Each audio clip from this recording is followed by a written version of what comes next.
चल बघा, question number तिसरा. क्वेश्चन नंबर काय नाव आहे? पियुष आणि अरुण आहे. आपला महत्त्व मुद्दा काय? आवश्यक लेख्याची आखणी केली का आपण सर्वांनी? त्यात पहिला कुठला लेखा आहे तो? व्यापार लेखा. व्यापार लेखा म्हणजे वस्तू संबंधित होणारे व्यवहार.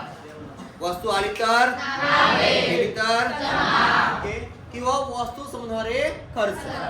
ठीक आहे. दुसरा काय? नफा तोटा म्हणजे पैशा संबंधी नावे, खर्च आणि हानी. जमा, उत्पन्न अजून कळलं का? त्यानंतर काय? स्थिती विवरण म्हणजे आपल्या कंपनीची स्थिती दर्शवणारे विवरणपत्रक. आपले दायित्व म्हणजे देयता किती आहे, संपत्ती प्रॉपर्टी किती आहे दर्शवणारे विवरणपत्रक म्हणजे स्थिती विवरण किंवा कळलं का? उदाहरण सोडण्याचा पहिला क्रम आवश्यक लेख्याची आखणी. तुम्ही गेली असेलच. त्यानंतर सर्वप्रथम काय लिहितो आपण? कुठे तो भांडवल आपण देयता लिहितो. देयताला भांडवलामध्ये प्लस होणारे महत्वाचे पद कोणते? भांडवलावर व्याज. दुसरा भागीदाराचे. तिसरा भागीदाराचे. चौथा शुद्ध नफा आहे.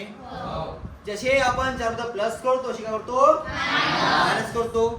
पहिला रोख आहारण. दुसरा त्या रोख आहारावर व्याज. तिसरा वस्तू आहारण. चौथा शुद्ध हानी. कळलं का? 7 प्लस करायचे, 4 मायनस करायचे. ओके. पहिला भांडवलला सेम, दुसरा भांडवल पण सेम, तिसरा असेल तरी सेम. भांडवल म्हणजे भागीदार. ओके. त्यानंतर उदाहरण सोडण्याचा दुसरा क्रम म्हणजे समायन. लक्षात ठेवायचा पहिला आपण समायन म्हणजे प्रत्येक समानाच्या कमीत कमी 2 नोंदी झाल्या पाहिजे. कधी कधी 3 होईल, कधी कधी 4 पण होऊ शकतात. सध्या आपल्याला 2 बघायचे आहेत. बघू बघा. पहिला पॉईंट काय आहे? 31 मार्च 2019 रोजी शिल्लक असलेल्या मालाचे लागत मूल्य 40,000. बघा 31 मार्च म्हणजे काय होते? वर्षाच्या शेवट तारीख आहे. शेवटी असलेला माल आहे. किती दिलाय? 2 दिलाय आहे का? हे किती आहे? 41,000 म्हणजे लागत मूल्य. लागत मूल्य म्हणजे ज्या किमतीला वस्तू आपण प्रोड्यूस केली आहे किंवा खरेदी केली आहे त्याला म्हणतात लागत मूल्य. दुसरी काय आहे? बाजार मूल्य. बाजार मूल्य म्हणजे जेव्हा ती वस्तू मार्केटमध्ये जाईल आणि विकू भेटेल किती आपल्याला ती किंमत. इथे बघितलं आपण खर्च किती आहे? 40,000. विक्री किती आहे? लाभ आहे, हानी आहे? हानी आहे. पण तो मुद्दा नाहीये. मुद्दा घ्यायचा इथे आपण जो अमाऊंट का असेल लहान असेल ती किंमत घ्यायची. कळलं का? हे पॉइंट कुठे दिला? हा पॉइंट याच्या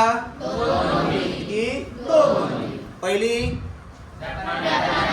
व्यापार लेख्याच्या जमा. दुसरी संपत्ती. कळलं का? 2 झाल्या. पॉइंट संपला. नेक्स्ट काय म्हणते? मुदत ठेवीवर व्याज. काय? मला सांगा मुदत ठेव म्हणजे आपली काय? काय? संपत्ती. चेक करा डब्यामध्ये मला दिली आहे का? आहे का? आहे. बघा आहे, दिली आहे. जमाला नाही, जमाला नावेल दिली आहे का? किती आहे रे? 15. हा आहे का? हे लिहाय संपत्ती. आपला बोर्ड लहान आहे आज म्हणून आपण रफ काम करू. आहे किती लिहायचं झाले असं? मुदत ठेव किती? 15 आहे. तरी काय म्हटलंय? यावर अप्राप्त. काय? अप्राप्त आहे. मिळाले का? समजा मिळाले. कावी संपत्ती वाढेल कमी होईल? संपत्ती वाढेल ना. प्लस टू मायनस करू. करायचे प्लस. किती? आणि हे काढायचे बाहेर. किती? 16,200. मला सांगा 15 जवळ दिले होते डब्याच्या केली आणि 12 दिले होते कोणाच्या एक केली दुसरी कराल का कुठे कुठे करू ही आपली संपत्ती आहे ही आपली हे उत्पन्न आणि हे खर्च आणि हा व्यापार हा नावे हा ओके तर मला सांगा संपत्ती वाढली उत्पन्न वाढते आपलं कमी होते मग याची मुळे करू आपण भर उत्पन्नाला पहिले चेक कर डब्यामध्ये अजून मुदत ठेवी व्याज दिला आहे का आहे का आहे जुना किती आहे असं मुदत ठेवी वर किती आहे 1,000 आहे नवीन किती आहे नवीन व्याज किती आहे तिजारीतून तिला बाहेर काढायचं किती 2,200 कळलं का काही इश्यू कुणाला समजलं पुढे बघू आपण विविध ऋणकोवर 2.5% प्रमाणे बुडीत व संक्षिप्त कर्जनीची तरतूद करा ही सवना कशाला करतो आपण ऋण कशावर ऋण पण चेक करा डब्यामध्ये ऋणको दिला आहे का आहे का रे किती आहे ऋणको कुठल्या म्हणला संपत्तीला व्याज ऋणको किती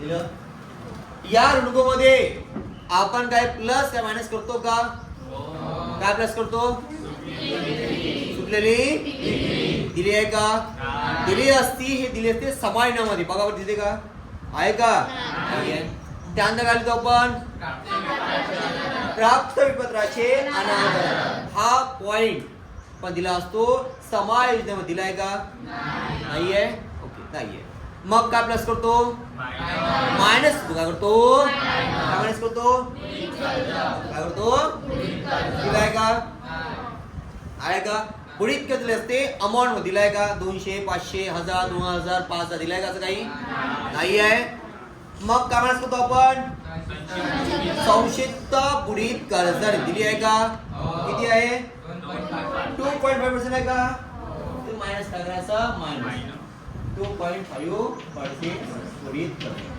किती येते रे बघा बरोबर 2.25 म्हणजे 25% काढतो बघा काढून दे बघा 43 आहे पुढील किती 2.5 हे एक्झॅक्टली कसं करतो आपण 40,000 divided by 2.5 divided by 100 आहे शून्य घटले शून्य घटले शून्य घटले शून्य घटले 430 मिला 2.5 25 शून्य शून्य 25 75 चाले 7 25 चौक 100 100 3 7 107 आहे पॉइंट येते आपण दिला आपण शून्य घटले किती 1075 1075 प्लस करा म्हणजे 44070 मायनस आहे 75 म्हणजे 25 शून्य म्हणजे 9 आणि हे 925 बरोबर आहे का रे आहे माझं मला सांगा संपत्ती आपली वाढली की झाली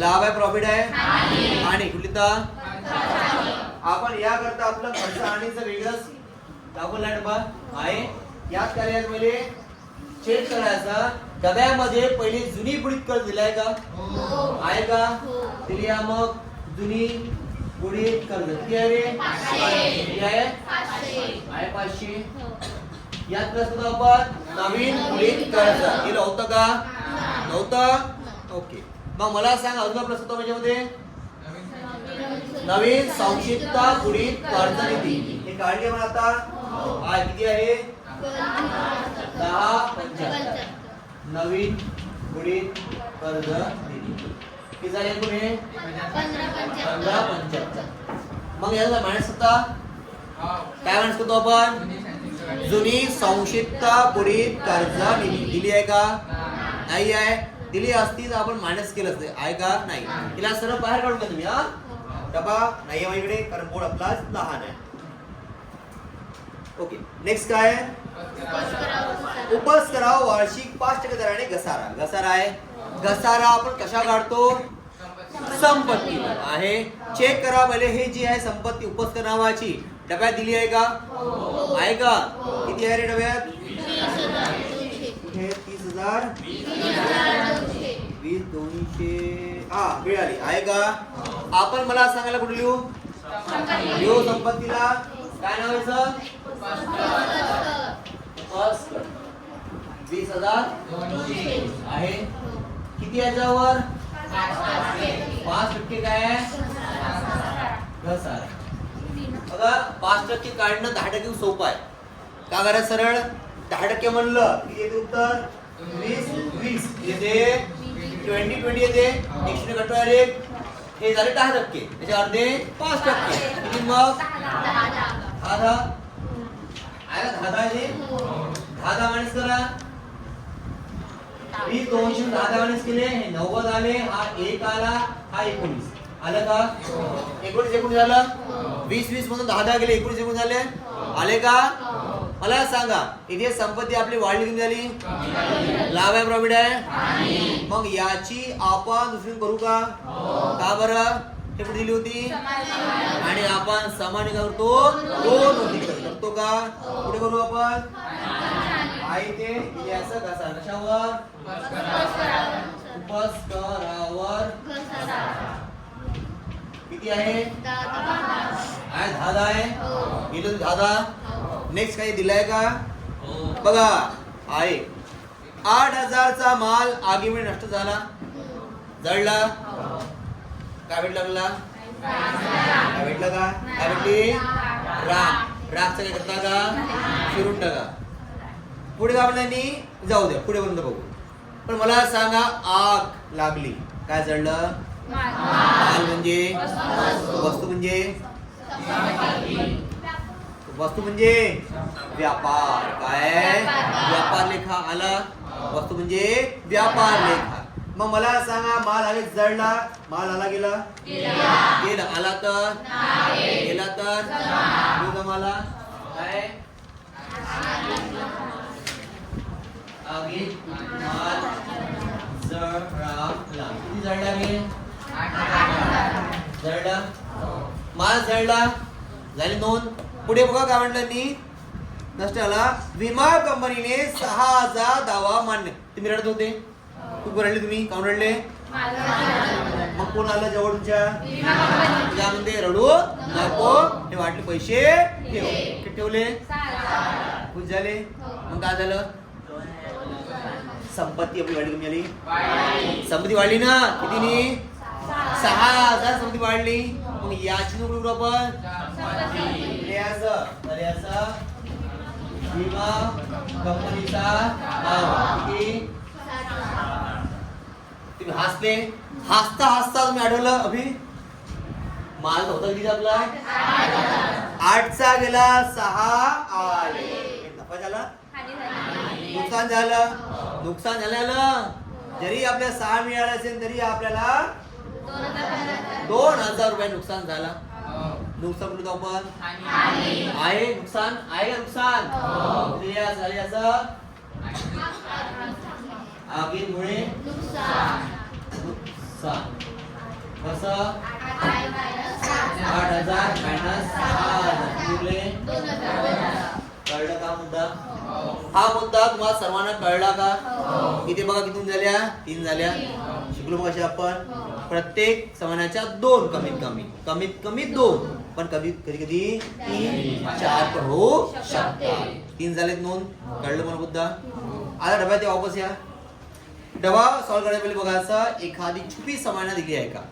बघा आहे का? कुठली आहे? जाहिरात आहे. त्यांनी काय म्हटलं बघा? काय म्हटलंय? जाहिरात किती? 3 वर्षासाठी. 3 वर्षासाठी दिली जाहिरात. जास्त कमी आहे? मला सांगा आपण किती महिन्याचा किती वर्षाचा व्यवहार करत असतो? 1 वर्ष 12 महिने करतो आपण इथे. दिला किती ते 3 वर्ष. आगाऊ दिलाय किती दिला आगाऊ? 2 वर्षाचा खर्च जास्त दिलाय. याने आपलं काय नुकसान होईल? आपला प्रॉफिट कमी होईल ना. तुम्ही प्रॉफिट कमी करा का आपला? कराल का?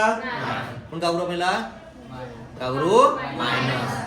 खर्च आपण आपल्याला काय करू? कमी. किती लिहायचं? कशामध्ये? खर्च मध्ये लिहायचं. लिहायचं जाहिरात किती 30,000 आहे. यात काय करायचं? मायनस करायचं. आणि किती 20,000. आणि काळाचे 12 काढून घ्यायचं. ओके. याची आपण सुरू करायची का? कुठे करायची? संपत्तीला. कारण आज आपण खर्च केलाय याचा अर्थ पुढच्या वर्षी आणि त्याच्या पुढच्या वर्षी आपण खर्च करू का? मग जेव्हा वेळ पुढच्या वर्ष या पुढच्या वर्ष आपल्याला पैसा ऑलरेडी आपल्याला जमा राहणार. आम्ही काय संपत्ती झाल्याचं पूर्वदत्त किती कळला का मुद्दा? काय प्रॉब्लेम आहे का? बघा पुढे आता समाना बघू एक आपण. पहिले काय स्कंद. काय कधीचा स्कंद हा? 1 एप्रिलचा आहे. म्हणजेच प्रारंभिक. काय प्रारंभिक साठा आहे. कुठला आपण इथं या व्यापार लिहिण्याच्या नावाला. पुढे खरेदी आहे. खरेदी आहे. पुढे आपण खरेदी म्हणजे वास्तू. वास्तू म्हणजे व्यापार. व्यापारच्या लिहिताना चेक करायचं परत दिली आहे का? जेव्हा बघा जमा झालं परत आहे का? आहे का? नाही आहे. लिहा डायरेक्ट बाहेर. पुढे काय वेतन आहे. आहे का? पुढे वेतन आपण खर्च आणला. कळलं? मग काय मजूर आपण व्यापारच्या नावेला. नंतर काय वाहतूक खर्च म्हणजे ते व्यापार. अधिकार शुल्क व्यापार. गाडी भाडे झालं. छपाई खर्च. ऋणको संपत्ती. उपस्कार संपत्ती. पाठ्य संपत्ती संपत्ती. गुंतवणूक संपत्ती. प्रवास खर्च. जाहिरात खर्च झालाय. बुडीत खर्च. कसर खर्च. हस्तरूप संपत्ती. बँक संपत्ती. मुदत ठेव संपत्ती. भांडवल देयता. धनको देयता. मुदत ठेव व्याज.